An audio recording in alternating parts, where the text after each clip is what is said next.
luz, agradeciendo el tiempo, se fueron saludando. Las aguas de los bosques se venían a encontrar.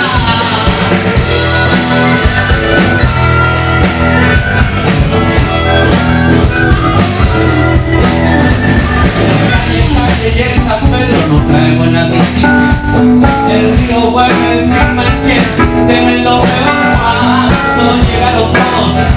Dejamos un gran silencio, quieren perder las aguas los hombres sin corazón. Quieren todos encerrarnos sin solo y empezó a tener miedo. Y hay hombres armados, dijo el más rico el cayó.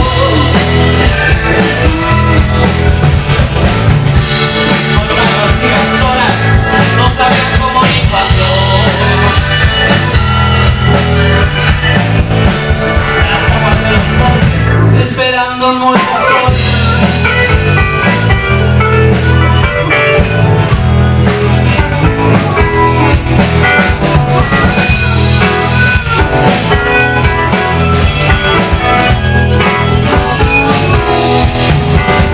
La noche y el cielo temblaron junto al orgullo. Los ríos y los humedales son un solo rumor para la conquista del Gualmapu.